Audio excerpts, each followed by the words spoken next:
Hey guys, welcome back to my YouTube channel. Here you got an article here. It's by motor1.com. 2020 Audi Q5 plug-in long-term review. Living and learning. Alright, as I said, I'm not really a fan of electric vehicles. But as we all know that they're going to be really big in the future, since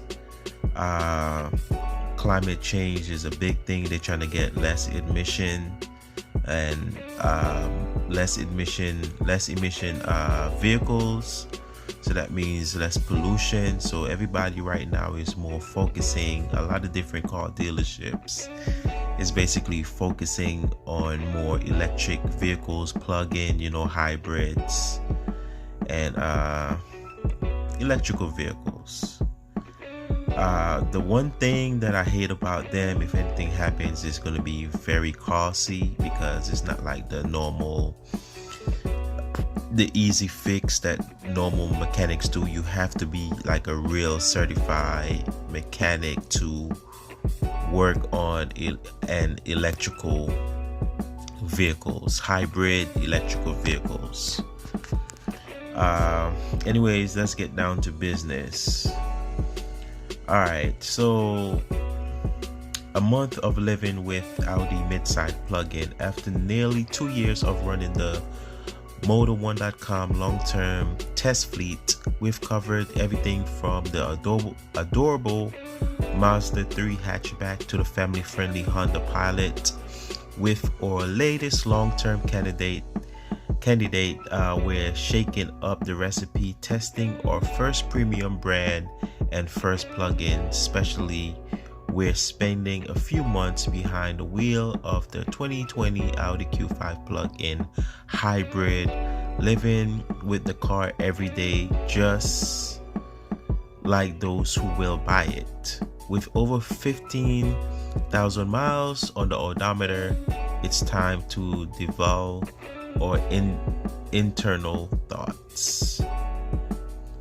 The so-called Q555 TFSI E Quattro and its closest competitors, the Volvo XC60, T8, BMW X3, xDrive 30e, and Mercedes GLC 350e are on a mission to entice buyers away from the gas-only counterparts.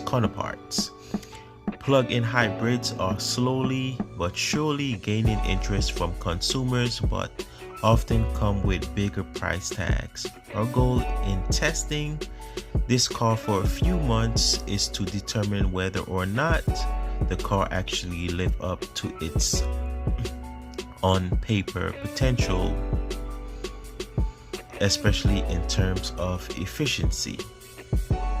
A real world range test. The Q5 Vibrant is one of two plug-in hybrids in Audi American fleet of cars.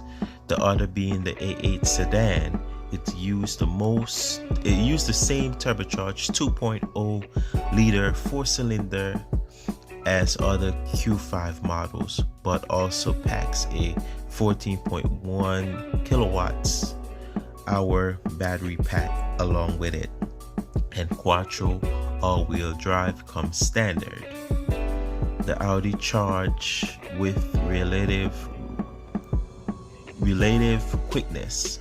With a 240 volts charger, it will fill in 2 hours and a half. 110 volts charging is available, but takes several more hours to juice up. This combo of gas and electricity makes this the most powerful and more efficient Q5 on sale, with a combined output of 362 horsepower and 369 pound-feet. Fun fact, this car is even more powerful than the decidedly sportier SQ5 Even so, the Audi focus on delivering an efficient driving experience, not a living one. Alright, there you go. Look at it. Okay. Since the EPA rate plug-in hybrid with confusing MPG short for mile per gallon equivalent rating or real world numbers should help to simplify things. The Q5 plug-in achieves 65 miles per gallon and a projected total range of 410 miles with a full charge and brim tank of gas.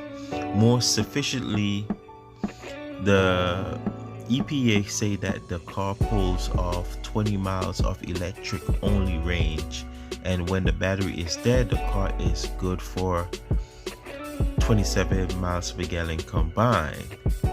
After weeks of consistent use, mostly city and some highway driving, we're happy to report that the Q5 actually outperformed its own rating. In EV mode, which avoids using the gas engine unless you absolutely floor it. The Q5 drove 23 miles of all electric range, and not just once. We ran the test multiple times with different driving routes and traffic pattern, and each time we managed 22 to 23 miles. Wow, that's amazing. We did better than expected with a flat battery too. Over several tests, the car netted 29.3 combined MPG and average according to its trip computer. Running up the score once more, the Audi did 417 miles. After burning through a tank of gas and a full charge, it probably could have gone further, but we just didn't feel like pushing it to a gas station. So there's the abridged nerd out on the plug-in and a great start in making the case for this vehicle. Gonna look at it. In terms of actual driving experience, the Q5 is one of the most easygoing car we've sampled all year. When testing a plug-in hybrid, job is to determine if there is any bad behavior with the powertrain switch from electric to gas pro solution.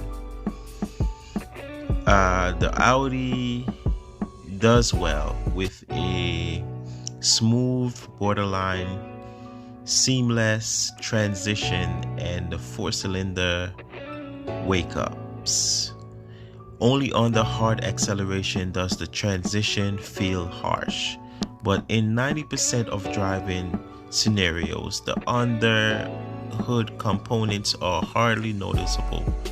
And with the sizable battery aboard juiced up, the engine Sealum has to step in doing casual driving. You can also drive a highway speed without using a drop of gas, up to 85 miles per hour. Highway cruising is where the Audi is at its best. Whether on the electric or gas power, noise level or low all around.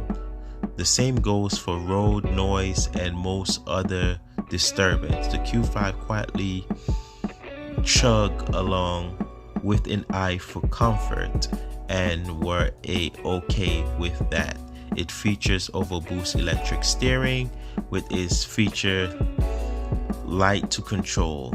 The non-adaptive suspension provides a supple ride quality that only flatters when met with sizable obstruction in the road.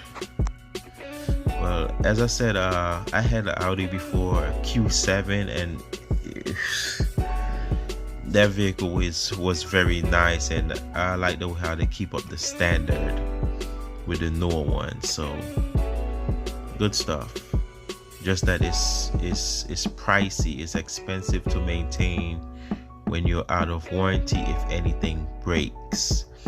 Thanks to its instant reaction from the electric boost, the Q5 accelerates faster than you expect it to. With the car charge up, it takes roughly 50% throttle to wake up the engine. Otherwise, it's up to the battery. At roughly 47,000 pounds, it's not exactly fast, but the Audi is great for short acceleration bursts when needed, which is true of most EVs. Carry too much speed into a corner, however, and the Q5 is quick to remain that it is far from an S or RS product. All-wheel drive coupled with that supply suspension turning give the Q5 an understeer first personality featuring prominent body roll.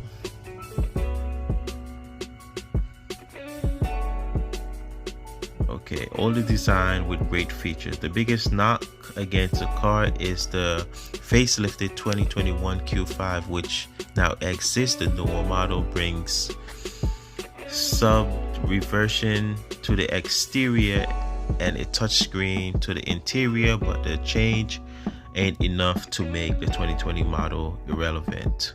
Our pre-facelift model features handsome styling with sharp body line and a nice shade of Daytona gray pearl paint. It wouldn't be an Audi without some trick lighting signature in both the headlights and tail lights, along with the Q light, the black and the chrome hexagonal grille and chrome detailing that mimics fake exhaust pipe, which the plug-in steal from the SQ5 with up for the 800 to 20-inch wheel and the awesome 296 roof rack accessory, each of which add a little flavor to a design that's down on drama compared to other Audi products.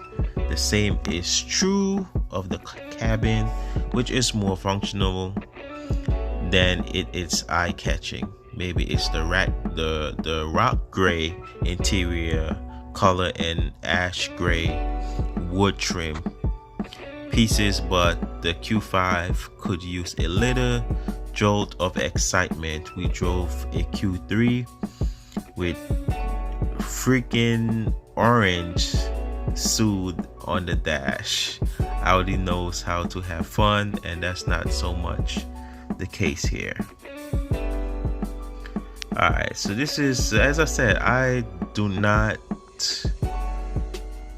rather the full engine, but you know, in the future it's going to be more electrical vehicles, but that's still a good thing that a vehicle could run, you know, some electric and some engine. I think they've been started that. I can't remember what year they started run electric and half electric and half gas. That's not a bad idea, but I'm thinking in the future there are going to be more all electric cars on the road just because of the climate change, the future of the earth, you know, less pollution, less emission they're working on. But tell me guys what you think about this article. Thank you guys for watching. Please like and subscribe. Have a blessed and safe weekend. Take care and peace. I might upload another one, not too sure. Get into the money, get into the money, get into it. Get into the money, get into the money, get into it. Get into the money, get into the money, get into it. Get into the